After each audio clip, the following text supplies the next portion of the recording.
Makanya zaman dahulu orang Lampung pertama kali di Sumatera yang menolak Ba'alwi adalah Lampung.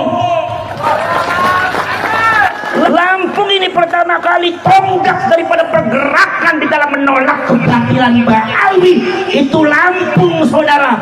Ketika Aceh banyak di sana masuk daripada habaib, ketika di Palembang saudara-saudara sudah banyak masuk daripada kaum Ba'alwi, tapi Lampung dengan apa yang disebut dengan Raden Intan itu masih keturunan daripada Raden Simbah. Raden Simbah ini termasuk putranya Sunan Gunung Jati yaitu dari apa? Yaitu adalah dari Mbah Ratu Darah Putih. Ini dalam sejarah seperti itu.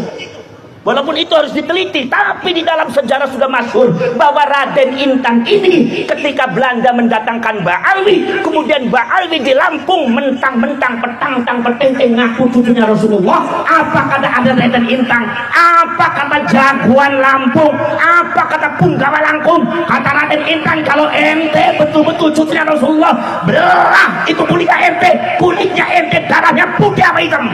Selagi masih masa merah, ente jangan suka seperti itu. Maka semua habaib dan Ba'alwi ketakutan. Maka dari dulu yang namanya Lampung itu tidak pernah kekuatan Ba'alwi bisa masuk ada di Lampung, karena Lampung isinya punggawa dari Allah Subhanahu wa Ta'ala. Betul lah, betul. Makanya saya yakin ini pergerakan di Jawa itu harus dimulai dari Cirebon dan Banten. Pergerakan di Sumatera harus dimulai dari Lampung. Ada pernyataan menarik yang disampaikan oleh Syarif Abbas, yakni bahwasanya Raden Inten II pernah menolak keberadaan Ba'alawi.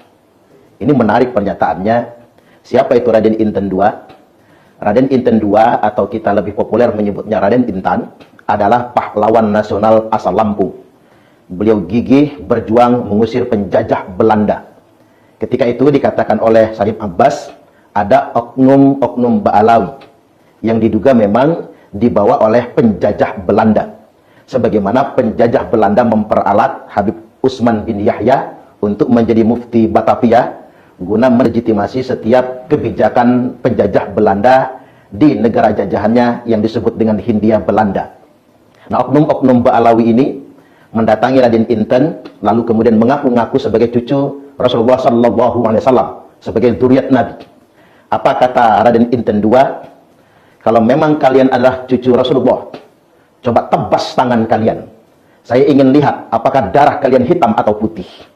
Jika darah kalian masih merah, maka tak perlu membangga-banggakan sebagai keturunan Rasulullah SAW.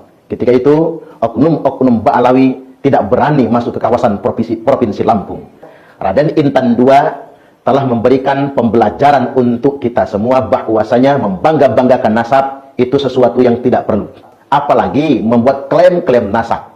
Yang mengklaim itu sendiri tidak mampu membuktikannya. Apakah benar dia keturunan Rasulullah SAW? Atau cuman mengaku-ngaku saja. Karena Nabi sudah memberikan warning kepada kita semua, yaz'umu annahu minni wa laysa minni. Ia mengaku-ngaku sebagai keturunanku, kata Nabi, mengaku-ngaku sebagai zuriatku, wa laysa minni, padahal dia bukan keturunanku.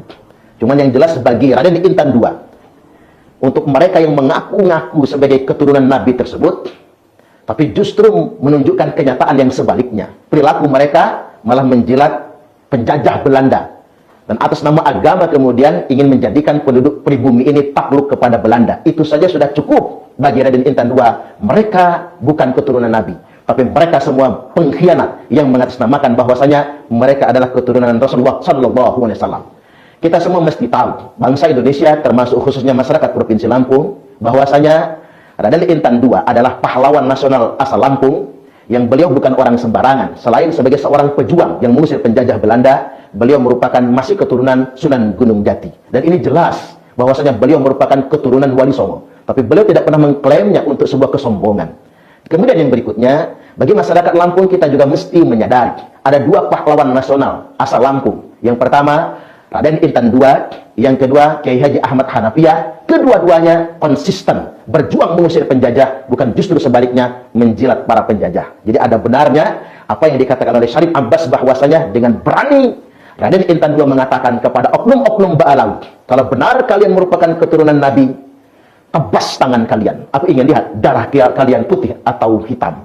Kalau darah kalian masih merah, tak perlu membangga-banggakan itu semua. Al-kibru batarul haqqi wa ghamtun nas. Kesombongan itu adalah menolak kebenaran dan merendahkan sesama umat manusia. Maksudnya, ada orang yang atas nama nasab, merasa nasabnya lebih istimewa, menolak kebenaran yang disampaikan oleh orang lain, termasuk juga merendahkan sesama umat manusia. Oleh karena itu, akhlak-akhlak oknum Ba'alawi sama sekali bertentangan dengan akhlak Rasulullah Sallallahu Alaihi Wasallam. Satu bukti yang harus kita pegang hari ini.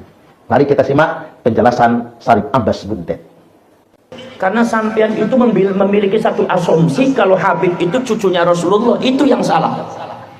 Bahwa sudah dibuktikan secara ilmiah dan secara genetika oleh pakar-pakar genetik ilmiah zaman sekarang bahwa Habib itu sudah bukan cucunya Rasulullah dan tidak bisa dinisbatkan kepada Kanjeng Nabi.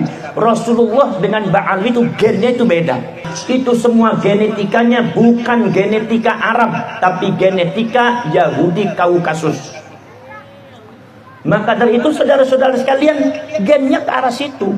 Makanya kalau seumpama Mbah Najwa Shihab ketika itu dites DNA, ternyata unsur Arabnya sangat sedikit, cuma 3,4%. Anda jangan aneh.